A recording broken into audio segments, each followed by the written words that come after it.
Enhancement complete.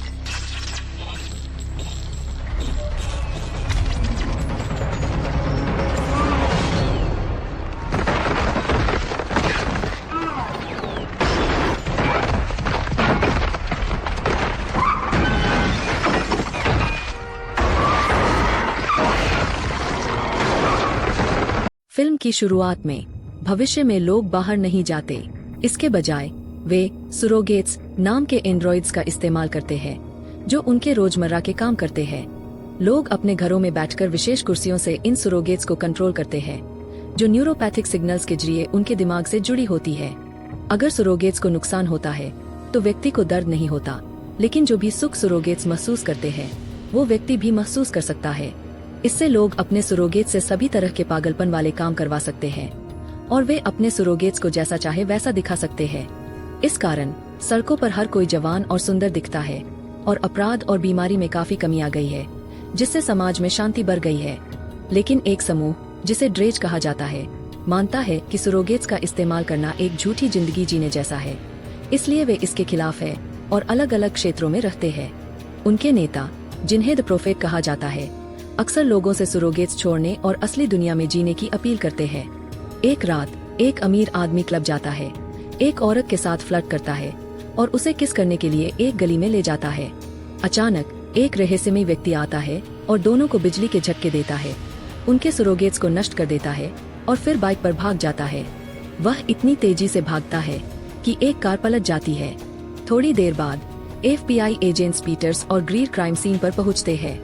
एक police वाला उन्हें बताता है कि पुरुष पीड़ित एक पंजीकृत सुरोगेट का उपयोग नहीं कर रहा था, लेकिन महिला पीड़ित कर रही थी। हालांकि उसके सुरोगेट के लापता होने की कोई रिपोर्ट नहीं की गई है। दोनों सुरोगेट्स की आंखें जली हुई है और पुरुष सुरोगेट की मेमोरी चिप नष्ट हो गई है, लेकिन ग्रीर इसे जांच के लिए लेता है। फिर एजेंट्स उस महिला सुरोगेट की मालिक की अपार्टमेंट में जाते हैं और उसे नाक से खून बहते हुए मृत पाते हैं। जब वे कंट्रोल सिस्टम की जाँच करते हैं तो उन्हें पता चलता है कि महिला सुरोगेट ने आखिरी बार अपने साथी की जलती हुई आंखें देखी थीं। फिर कनेक्शन कट गया। बाद में ग्रीर घर जाता है, पानी का गिलास लेता है और यह स्पष्ट होता है कि वह भी एक सुरोगेट का इस्तेमाल करता है। वह एंड्रॉइड को एक अलमारी में पार्क करता है और कंट्रोल चेयर से बाहर आता है। फिर वह एक बच्चे के कमरे में जाता है और अपनी पत्नी और बच्चे के साथ अपनी एक तस्वीर देखता है। वह अपनी पत्नी मैगी से मिलता है जो सिर्फ अपने सुरोगेट के जरिए उससे बात करती है। ग्रीर असली दुनिया में एक छुट्टी पर जाना चाहता है बिना एंड्रॉइड बॉडी का इस्तेमाल किए, लेकिन मैगी कहती है कि चीजें इसी तरह बेहतर है। अगली सुबह कुछ छात्र जारिद को उसकी कुर्सी पर मरा हुआ पाते हैं, जिसका मतलब है कि वह वही व्यक्ति था जो नष्ट हुए पुरुष सुरोगेट को नियंत्रित कर रहा था। थोड़ी देर बाद ग्रीर के बॉस एंड्रयू एजेंट्स को बताते हैं कि 2 लोग अपने सुरोगेट्स पर हमले के कारण मारे गए हैं। ग्रीर और पीटर सुरोगेट्स की यादों से फुटेज की जांच करते हैं और एक आदमी को हथियार के साथ देखते हैं, जिससे उन्हें लगता है कि यह हत्या का मामला हो सकता है। फिर उन्हें एक कॉल आती है जिसमें बताया जाता है कि जारिद सर्जरी के निर्माता लियोनेल का बेटा था। उनकी company virtual self industries VSI दुनिया की सबसे बड़ी कंपनियों में से एक है, लेकिन लियोनेल को लगभग 1 दशक पहले उनके भागीदारों ने निकाल दिया था और तब से वह एकांत में रहते हैं। एजेंट्स लियोनेल को ढूंढते हैं और उनसे मिलने जाते हैं। उनका स्वागत लियोनेल के एक सुरोगेट से होता है जो बताता है कि वह जारिद से दूर रहा है, लेकिन उसने जारिद को कॉलेज जाते समय एक सुरोगेट दिया था, यह उम्मीद करते हुए कि इससे उनके बीच संबंध सुधरेंगे। पीटर्स के सवाल लियोनेल को नाराज कर देते हैं, इसलिए ग्रीर उसे शांत करने की कोशिश करता है, यह बताते हुए कि उसने भी अपने बेटे को खो दिया था। जब ग्रीर पूछता है कि क्या कोई लियोनेल या जारिद को नुकसान पहुंचाना चाहता था, तो लियोनेल को एहसास होता है कि हत्यारा शायद उसे निशाना बना रहा था और उसे नहीं पता था कि जारिद सुरोगेट का उपयोग कर रहा था। लियोनेल फिर टूट जाता है, यह समझते हुए कि उसने अनजाने में अपने बेटे की मौत का कारण बना। इसके बाद एजेंट्स VSI जाते हैं और कंपनी के प्रतिनिधियों से पूछते हैं कि क्या सुरोगेट्स पर हमले से लोगों की मौत हो सकती है। कंपनी के प्रतिनिधि इस सुझाव से नाराज होते हैं और जोर देकर कहते हैं कि उनके सुरोगेट्स में ऐसी घटनाओं को रोकने के लिए सुरक्षा उपाय है। फिर एजेंट्स एक जली हुई चिप को एक इंजीनियर को दिखाते हैं जो बताता है कि सभी सर्किट एक साथ जलने पर ही ऐसा नुकसान हो सकता है। वह यह भी बताता है कि उन्हें हाल ही में सेना से सुरोगेट्स की एक खेप मिली थी जिनकी ऑप्टिक्स और पहचान चिप्स गायब थीं। एजेंट्स एक सैन्य शिविर का दौरा करते हैं जहां सैनिक दूरस्थ युद्ध में लड़ने के लिए सुरोगेट्स का उपयोग करते हैं। जब एक सुरोगेट युद्ध में नष्ट हो जाता है तो मानव ऑपरेटर बस एक नए के साथ जुड़ जाता है। एक कर्नल एजेंट्स को बताता है कि सेना के हथियार ऑपरेटरों को नुकसान नहीं पहुंचा सकते और वे विश्लेषण के लिए सुरोगेट्स के कुछ हिस्सों को हटा देते हैं। स्टेशन पर लौटते हुए पीटर्स उस आदमी की पहचान माइल्स के रूप में करता है जो सुरोगेट्स का उपयोग नहीं करता। जल्द ही बॉबी नामक एक तकनीशियन जो भी सुरोगेट का उपयोग नहीं करता उन्हें बताता है कि मॉनिटरिंग विभाग ने शहर के सभी सुरोगेट्स की फीड के माध्यम से माइल्स को खोज लिया है। पीटर्स बॉबी के साथ रहते हैं ताकि माइल्स की गतिविधियों पर नजर रख सके, जबकि ग्रीर पीछा करने वाली टीम में शामिल हो जाता है। अचानक एक अलार्म बजता है और बॉबी एक होटल में एक आदमी को एक औरत पर हमला करते हुए देखता है, इसलिए वह तुरंत उन सुरोगेट्स को बंद करने के लिए एक डिस्कनेक्शन वारंट प्राप्त करता है। पीटर्स यह जानकर चौंक जाता है कि यह किया जा सकता है और इस तकनीक के गलत हाथों में पड़ने पर नैतिक और कानूनी चिंताओं के बारे में चिंतित हो जाता है। इस बीच माइल्स अपनी बाइक पर शहर के माध्यम से तेजी से भागता है, जबकि पुलिस उसे कारों में और ग्रीर हेलीकॉप्टर में पीछा करता है। उसके पागल स्टंट के बावजूद माइल्स को अंतर घेर लिया जाता है और एक गली में दुर्घटनाग्रस्त हो जाता है, जहां पुलिस उसे तुरंत घेर लेती है। माइल्स अचानक एक हथियार निकालता है और अधिकारियों पर गोली चलाता है, जिससे एक बिजली की लहर निकलती है जो उनके सुरोगेट्स को झटका देती है और उनकी आंखें बाहर निकल जाती है। फिर वह हेलीकॉप्टर पर गोली चलाता है, जिससे ग्रीर जल्दी से डिस्कनेक्ट हो जाता है, जबकि पायलट बिजली के झटके से प्रभावित होता है, जिससे हेलीकॉप्टर घुमावदार होकर नीचे गिरने लगता है। माइल्स एक ड्रेड बस्ती की ओर भाग जाता है, लेकिन हेलीकॉप्टर उस पर दुर्घटनाग्रस्त हो जाता है। ग्रीर अपने सुरोगेट के साथ फिर से जुड़ता है और माइल्स का पीछा करते हुए ड्रेड जोन में प्रवेश करता है, जहां निवासी एक सुरोगेट को देखकर गुस्से में आ जाते हैं और ग्रीर का पीछा करने लगते हैं। जब वे सभी स्लम के विभिन्न हिस्सों में दौड़ रहे होते हैं तो माइल्स फिर से अपने हथियार का उपयोग करने की कोशिश करता है, लेकिन यह काम नहीं करता। ग्रीर ऊपरी हाथ पाने के लिए विभिन्न संरचनाओं पर चढ़ता है और इस प्रक्रिया में एक ट्रक से टकरा जाता है। क्योंकि उसे दर्द महसूस नहीं होता, वह तब तक पीछा करता रहता है जब तक कि वह अंततः माइल्स को पकड़ नहीं लेता और हथियार की मांग नहीं करता। माइल्स उसे अपना बैग देता है, लेकिन इससे पहले कि ग्रीर उसे खोल सके, उसे अचानक गोली मार दी जाती है। जबकि माइल्स बैग को फिर से प्राप्त करता है, एक महिला ग्रीर पर गोली चलाती रहती है और उसे एक अपमानित व्यक्ति कहती है, जिससे वह अपने सुरोगेट से डिस्कनेक्ट हो जाता है। घर पर असली ग्रीर खून बह रहा होता है और वह अपने कमरे से बाहर निकलने की कोशिश करता है, लेकिन हॉलवे में गिर जाता है। सौभाग्य से मैगी उसे ढूंढती है और एम्बुलेंस को बुलाती है। कुछ समय बाद माइल्स जागता है और पाता है कि प्रोफेट और उसके अनुयायी उसके घर में हथियार की खोज कर रहे हैं। नबी प्रोफेट जानना चाहता है कि हथियार कहां से आया है, लेकिन माइल्स मानता है कि उसे कोई जानकारी नहीं है। उसे एक अज्ञात व्यक्ति ने डिस्पोजेबल फोन के जरिए संपर्क किया और हथियार का इस्तेमाल करने के लिए पैसे दिए, बस इतना ही वह जानता है।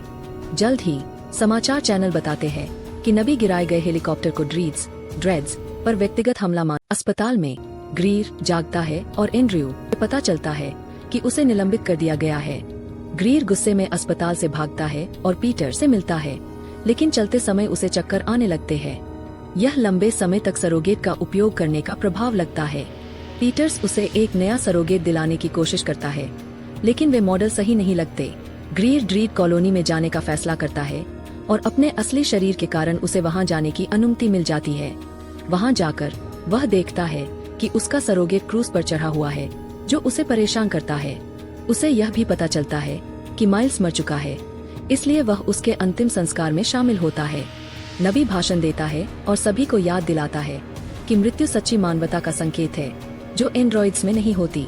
अंतिम संस्कार के बाद ग्रीर नबी से संपर्क करने की कोशिश करता है, लेकिन उसके गुंडे उसे पीटते हैं, जबकि नबी उसे याद दिलाता है कि दर्द महसूस करना असली मानव अनुभव है। जब ग्रीर हथियार के बारे में पूछता है तो नबी हंसता है और व्यंग्यात्मक उत्तर देता है, जिससे ग्रीर वहां से चला जाता है।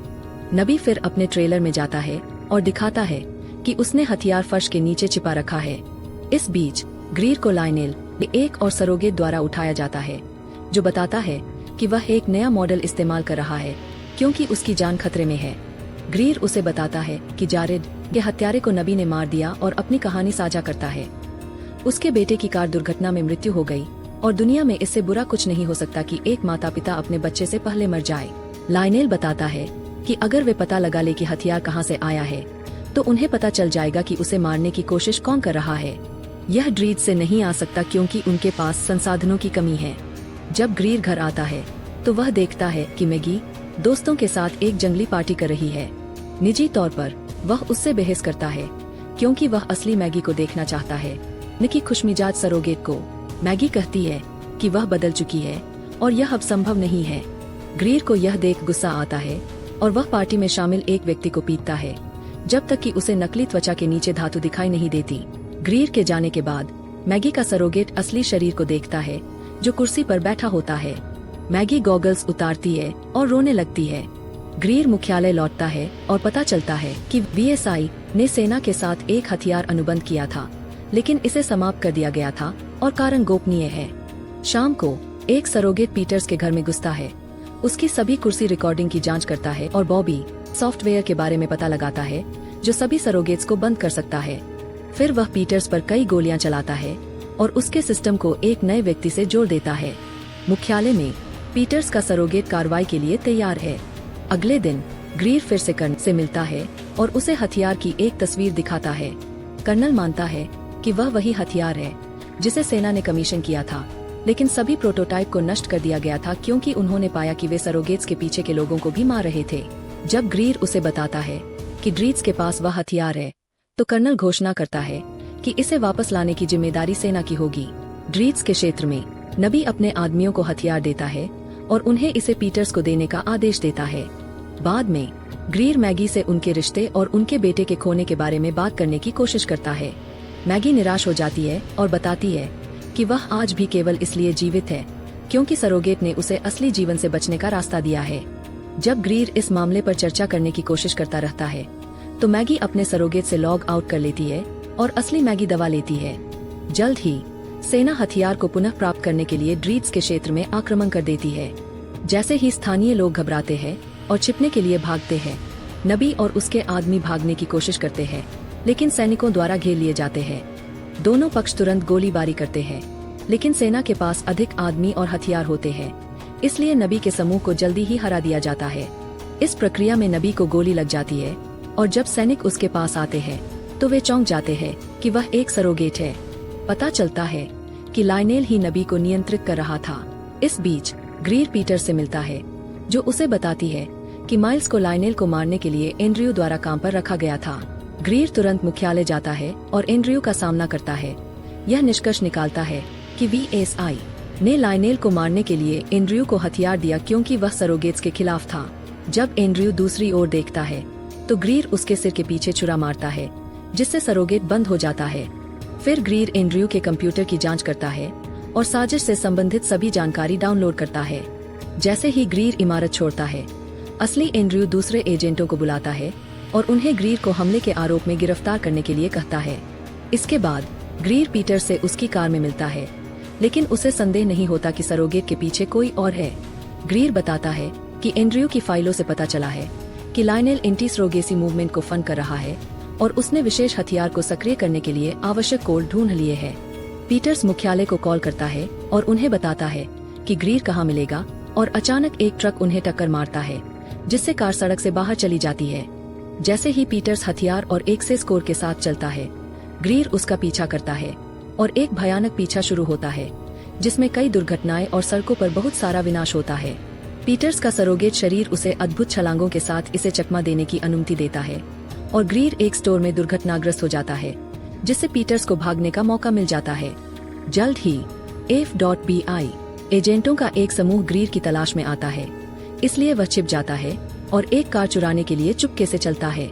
फिर वह बॉबी को कॉल करता है और उससे पीटर्स के सरोगेट को बंद करने के लिए कहता है, लेकिन यह बहुत देर हो चुकी है। पीटर्स पहले से ही उसे पकड़ चुका है और बॉबी को हथकड़ी लगा दी है। अब पीटर्स पूरे सरोगेट नेटवर्क तक पहुंचने की कोशिश कर रहा है। उसी समय एंड्रयू उसे खोजता है और उसे समझाने की कोशिश करता है, केवल यह जानने के लिए कि लायनेल उसे नियंत्रित कर रहा है। एक हताश एंड्रयू लायनेल को समझाने की कोशिश करता है कि सरोगेट्स मानवता के लिए अच्छे हैं, लेकिन लायनेल चाहता है कि लोग असली इंसानों की तरह रहें और अपने बेटे की मौत का बदला लेने के लिए एंड्रयू को मारने के लिए हथियार चलाता है।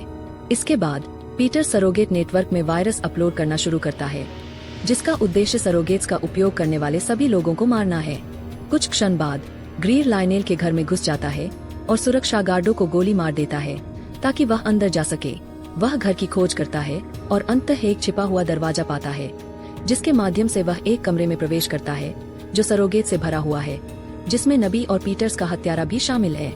लायनेल व्हील चेयर में बैठा ग्रीर पर बंदूक तानता है और बताता है कि सरोगेट्स के अंदर के लोग वैसे भी पहले ही मर चुके हैं, इसलिए वह मानवता की भलाई कर रहा है। कंप्यूटर घोषणा करता है कि वायरस अपलोड हो चुका है, इसलिए संतुष्ट लायनेल एक रासायनिक यौगिक से खुद को मार लेता है। फिर ग्रीर लायनेल को कुर्सी से हटा देता है और पीटर्स के सरोगेट से जुड़ जाता है। वह तुरंत बॉबी को कॉल करता है, जो उसे वायरस को रोकने के निर्देश देता है। सिर्फ 1 सेकंड शेष रहते हुए ग्रीर ट्रांसमिशन को बाधित कर देता है और सभी मानव उपयोगकर्ताओं को बचा लेता है, लेकिन वायरस अभी भी सरोगेट्स तक पहुंच गया है और उन्हें नष्ट करने वाला है। बॉबी ग्रीर को इसे भी रोकने का तरीका सिखाना चाहता है, लेकिन ग्रीर इसे जारी रखने की अनुमति देता है ताकि दुनिया सरोगेट से मुक्त हो सके। जब वायरस सक्रिय हो जाता है, एक FBI एजेंट आता है और पीटर्स के सरोगेट को गोली मार देता है। जल्द ही दुनिया भर में सरोगेट्स बंद हो जाते हैं और गिरने लगते हैं, जिससे सड़कों और इमारतों में बेजान रोबोट भर जाते हैं। ग्रीर लायनेल का घर छोड़ देता है और देखता है कि लोग बाहर आ रहे हैं, थोड़ा चक्कर और भ्रमित महसूस कर रहे हैं। जब वह घर पहुंचता है तो ग्रीर आखिरकार असली मैगी को गले लगाने में सक्षम होता है। समाचार घोषणा करता है कि सरोगेट सब काम नहीं कर रहे हैं, लेकिन कोई भी व्यक्ति घायल नहीं हुआ है, इसलिए अब मानवता को फिर से जीने की आदत डालनी होगी। एक फिल्म प्रेमी के रूप में मैं अगली सिनेमाई यात्रा का इंतजार कर रही हूँ। अलविदा और सब्सक्राइब करने के लिए धन्यवाद।